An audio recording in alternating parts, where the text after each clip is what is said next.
Muli mutya bantu baffe abeekuumidde ku channel yaffe eno enganzi emanyikiddwa nga LN256 era nga tubasaba mugende mu maaso n'okugyegattako mmwe ababadde tebannaba kutwegattako.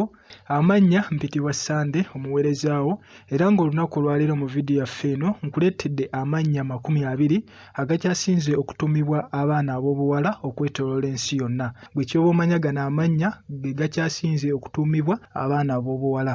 Erinnya eriri mu kifo kyaffe ekisooka baliyita Olivia, eriri mu kifo kyaffe ekyokubiri ye Amelia, erinnya lyaffe eriri mu kifo ekyokusatu baliyita Grace, eriri mu kifo kyaffe ekyokuna ye Sophia, erikutte ekifo kyaffe ekyokutaano baliyita Evelyn, erikutte ekifo eky'omukaaga ye Stella, Emily n'erikwata ekyomusanvu Harriet mu kyomunaana, Lilian kifo kyaffe ekyomwenda, Victoria liri mu kifo kyaffe ekya 10, Florence n'akwata eky'ekkumi ne tubeera ne Violet n'akwata eky'ekkumi mu ky'ekkumi ne tubeera ne Alice, eky'ekkumi ne tubeera ne Olive, eky'ekkumi ne tubeera ne Rose, eky'ekkumi ne tubeera ne Juliana, lirikutte ekifo kyaffe eky'ekkumi mu mannya agakyasinze okutuumibwa abaana ab'obuwala okwetooloola ensi yonna.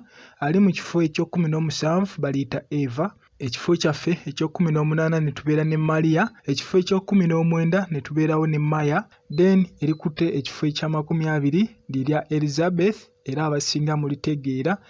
Ago ge mannya gaffe 20 agakyasinze okutuumibwa abaana ab'obuwala oba baby girls okwetooloola ensi yonna, si mu Uganda wokka wabula okwetooloola ensi yonna. Tugenda kudda ne part 2 okutandikira ku 21 mpaka gye tunaaba tukomezza, era amannya ag'abaana ab'obuwala agakyasinze okutuumibwa mu nsi yonna.